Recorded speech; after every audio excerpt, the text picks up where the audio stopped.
कि आपका भी कहीं अपमान हो रहा हो और अपनों से अपमान हो रहा हो, तो आपको जवाब देने की जरूरत नहीं है।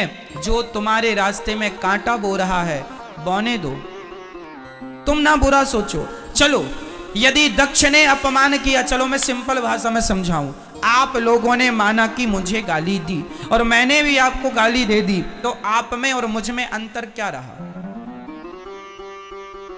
कुत्ते ने आपको काटा और आपने भी कुत्ते को काट लिया, तो फिर बताओ कौन कुत्ता? वो कुत्ता कि तुम कुत्ता? बोलो मेरी मां। सास ने आपको गाली दी और आपने भी सास को गाली दी, तो बताओ तुम दोनों में समझदार हम किसे माने?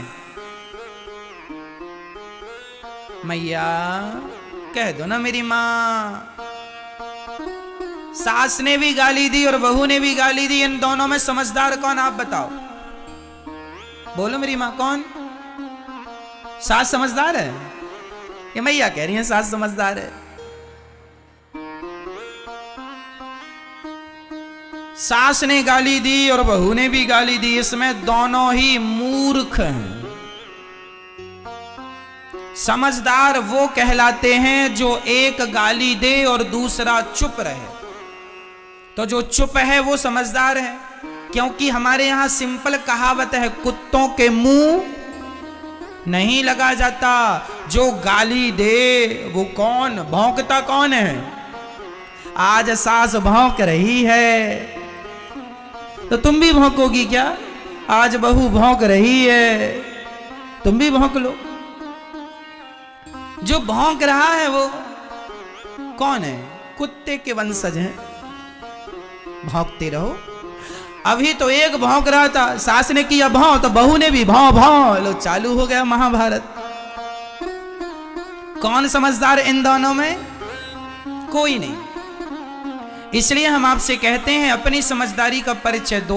कोई शंकर जी को गालियां दक्ष ने दी, क्या शंकर जी ने गालियां दी? भगवान कृष्ण को शिशुपाल ने कितनी गालियां दी? बोलो मेरी मां। मैया जी कितनी? 100 गालियां भगवान ने चुप रहकर सुनी कि नहीं? यदि भगवान भगवान होकर 100 गालियां चुपचाप सुन लेते हैं, तो हम और तुम इंसान हो के 10-20 गालियां क्यों नहीं सुन लेते? क्यों कुत्तों की मुंह लगते हो? और अपने आप को आप लोग समझते हैं हम बड़े समझदार हैं, हम जवाब दे रहे हैं। अरे मां, कहां जवाब देना है कहां नहीं देना, यह भी एक समझदारी का विषय ही है। सबको जवाब नहीं दिया जाता है ना। क्या जवाब दें हम इनको? तुम ना दो, भगवान दे देंगे जवाब।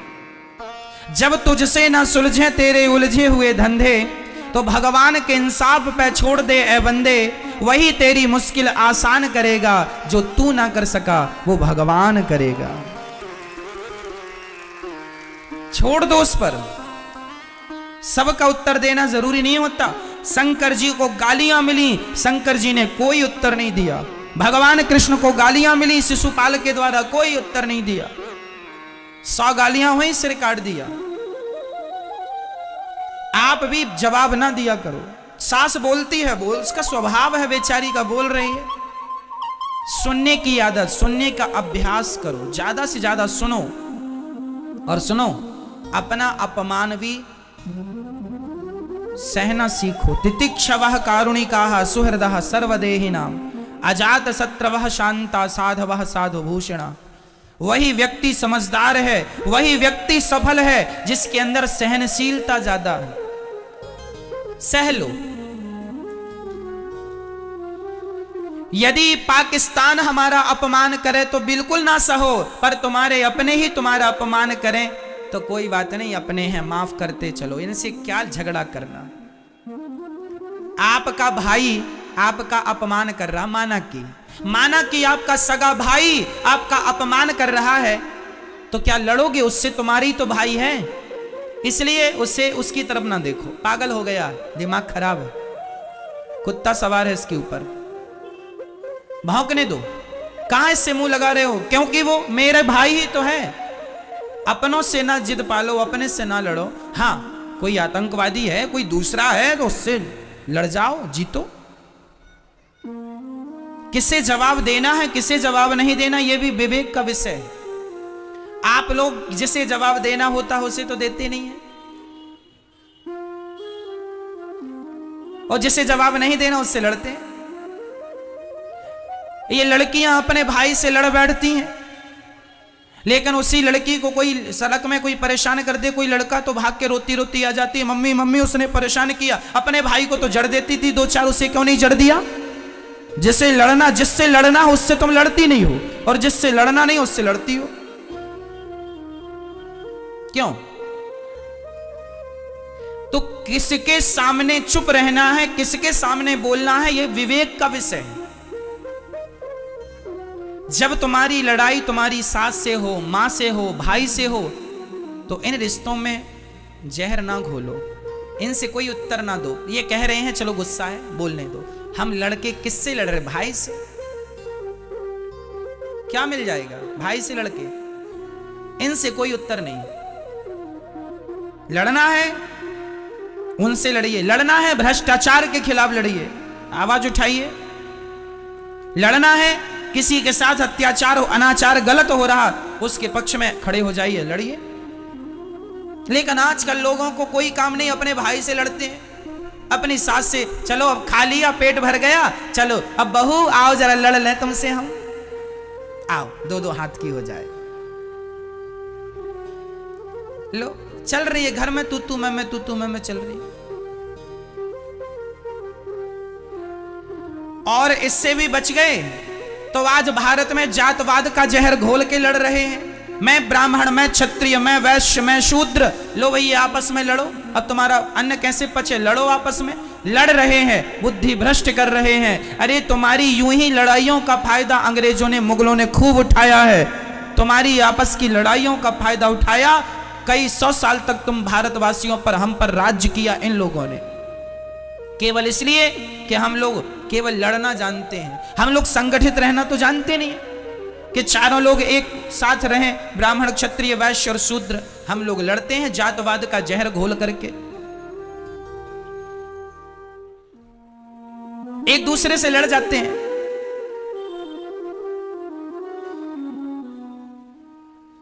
ऐसे ही लड़ो आपस में, कल फिर कोई और आएगा तुम्हारे देश में कब्जा कर लेगा, फिर करना उसकी गुलामी। आदत हो गई है गुलामी करने की तुम्हारी, कभी मुगलों की कभी अंग्रेजों की। अब ऐसे फिर लड़ो, फिर करना किसी की गुलामी। मेरी मां, मेरे नौजवान दोस्तों, जाग जाओ, सबको गले से लगाओ, कोई जातवाद नहीं है। गुर्जर कहता है मैं बड़ा, जाट कहता है मैं बड़ा, ब्राह्मण कहता है मैं बड़ा, क्षत्रिय कहता है मैं बड़ा। वो फलाने गुर्जर और जाट आपस में लड़ जाते हैं। क्यों लड़ती हो? तुम दो थोड़ी हो, तुम एक हो। क्षत्रिय और वैश्य आपस में लड़ जाते हैं, तुम दो हो क्या? अरे ऐसे ही लड़ते रहोगे तो कैसे काम बनेगा? आज बहुत सारे मुसलमान लोग ना हिंदुओं के नाम की फेसबुक में आईडी बना लेते हैं, और वो जाट बन गए, अपने आप को जाट बन के गुर्जर को गाली दे दी, एक ने गुर्जर बन के जाट को गाली दे दी। वो है मुसलमान और लड़ा रहे हैं हम सबको, लो आप और हम लड़ रहे हैं अज्ञानवश। खूब ऐसा चलता है। क्षत्रिय लोग ब्राह्मणों को गाली दे देते हैं, ब्राह्मण लोग क्षत्रियों को गाली देते हैं। गाली ना हम तुम्हें देते हैं ना तुम हमें देते हो। तीसरा ही मंथरा, कैकेयी और दशरथ जी में कोई भेद नहीं था, भेद पैदा करने वाली ये मंथरा है। उसी तरह आज भी समाज में कुछ लोग भेद पैदा करने वाले हैं। ऐसे लोगों से अपने आप को बचा के रखना है और आप संगठित रहिएगा। रामचरितमानस में लिखा है, जहां सुमति तहां संपत्ति नाना, जहां कुमति तहां विपत्ति निदाना। जहां संगठन है वहां सब प्रकार की खुशहाली है।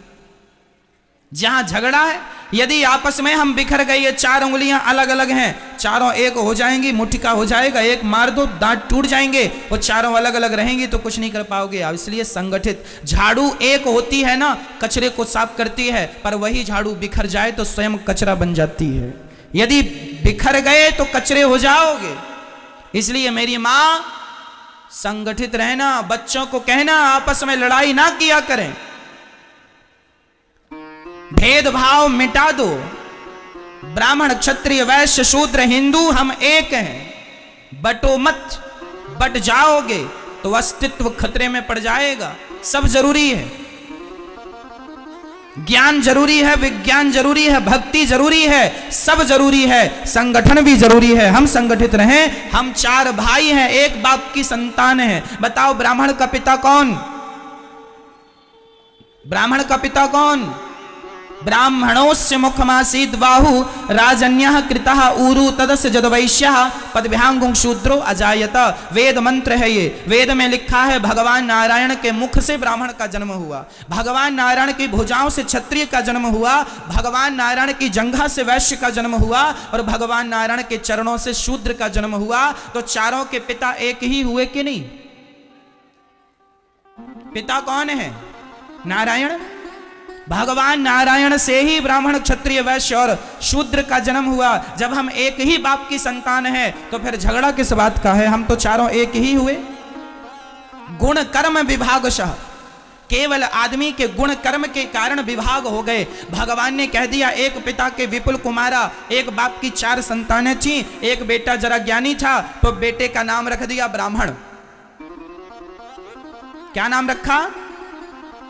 ये ब्राह्मण है।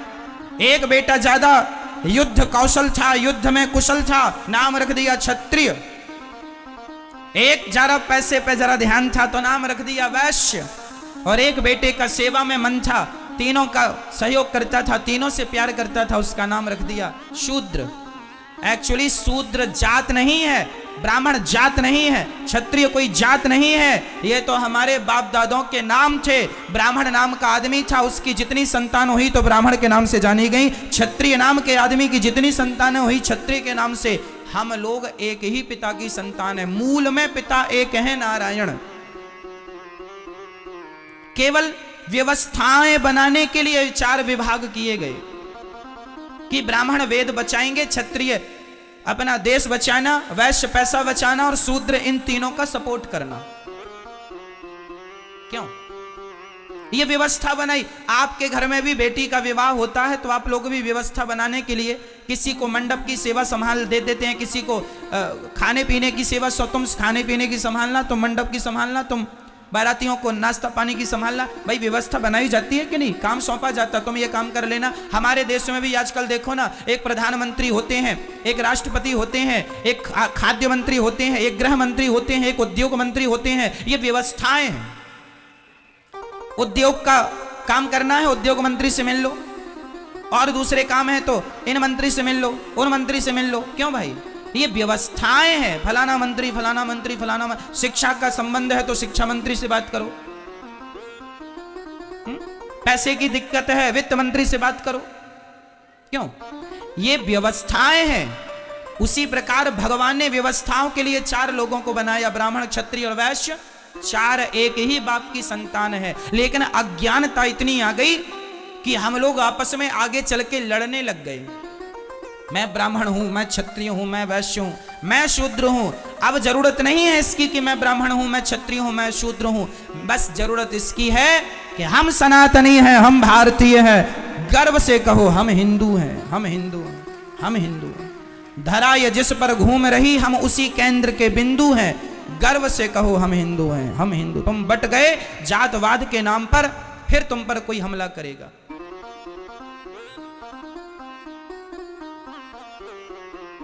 आज क्रिश्चियन लोग गांव-गांव में जाके हिंदुओं के गांव को धर्म परिवर्तन करा रहे हैं और हिंदुओं के गांव को जो कम पढ़े लिखे लोग थे उनको क्रिश्चियन बना रहे हैं। तो मैं से ही अपनी अकड़ में रहे आना कि मैं ब्राह्मण हूं, मैं क्षत्रिय हूं, मैं वैश्य हूं, मैं शूद्र हूं।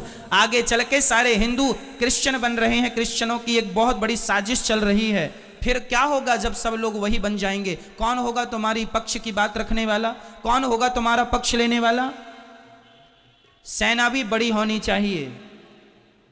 संगठन में बहुत बड़ी ताकत होती है। ये बातें हल्के में ना लेना, नहीं कल को आने वाली पीढ़ी तुम्हें गाली देगी कि तुमने क्या किया। अरे अपने हिंदुओं को बचा लेते कम से कम। अरे समय निकाला करो और अपने उन गरीब लोगों के पास जाकर बैठा करो जिन्हें 2 किलो आटा की जरूरत है, 1 किलो दाल की जरूरत है। जरा सा समाज में सेवा करो, सहयोग करो, सबको भूखे को भोजन कराओ। क्रिश्चियन लोग पैसे दे दे के धर्म परिवर्तन करा रहे हैं। हाँ या ना? और तुम लोग केवल अपनी अकड़ में 20 लाख की गाड़ी लेना है, 50 लाख की गाड़ी लेना है, गाड़ी घोड़े में पैसे लगाओगे। अफगानिस्तान का क्या हुआ? कब्जा कर लिया आतंकवादियों ने, सबकी जमीन जायदाद गाड़ी घोड़ा रखी रह गई। यदि तुम आपस में बढ़ जाओगे तुम्हारे ऊपर भी ऐसी कोई आके कब्जा कर लेगा, फिर भागते फिरना। इसलिए आज सनातन को बचाने की जरूरत है। चलो हम ये नहीं कहते कि तुम मुसलमानों को हिंदू बनाओ, हम ये नहीं कहते क्रिश्चियनों को हिंदू बनाओ। जो हमारे हिंदू भाई हैं उन्हें तो बचा लो, जो धर्म परिवर्तन करने में लगे हुए हैं उन्हें तो गले लगा लो, उन लोगों को तो हृदय से लगाओ, नहीं तो बहुत नुकसान होगा। और नुकसान सबका होगा। देश गुलाम हुआ, सबका नुकसान हुआ। सब लोग अपने अपने धर्म का प्रचार करते हैं। हिंदू लोगों को अपने धर्म की कोई नहीं पड़ी, कोई नहीं करता प्रचार, कोई नहीं बात करता धर्म की, कोई नहीं बात करता सनातन की, कोई नहीं बात करता राम और कृष्ण की। दया ही नहीं है लोगों के आगे। आज लोग, एक गरीब बाप गांव गांव में मैंने देखा है साहब, कि गांव का गरीब आदमी गिड़गिड़ाता है, भैया बेटी का विवाह जरा 5,000 दे दो। तो गांव का जो धन्ना सेठ होता है ना, वो 5,000 देता तो है पर ब्याज लेता है 10%, 15%, 5,000 का। अरे उस आदमी को ये तो समझ आए कि पागल, वो गरीब आदमी है, उसके बेटी का विवाह है, 5,000 दे दो। बेटी के विवाह में ईश्वर ने तुम्हें देने के लायक बनाया है, दे दो। उस गरीब आदमी से तुम ब्याज वसूलोगे? अरे दे दो 5,000, महीने 4 महीने में वापस कर देगा वो। क्या कि तुम 5,000 का ब्याज लगाए बैठ गए? कोई लाखों की बात हो तो बात 10-5,000 में तुम ब्याज लेते हो, कितना पैसा कमा लेते हो इससे? घोर नरक जाओगे। ईश्वर ने तुम्हें धन दिया है, इसका अर्थ ये नहीं कि तुम उसका दुरुपयोग करो। धन दिया है तो इसलिए दिया है कि तुम जरूरतमंदों की सेवा कर सको, दीन दुखियों को गले लगा सको, किसी गरीब आदमी की तुम मदद कर सको।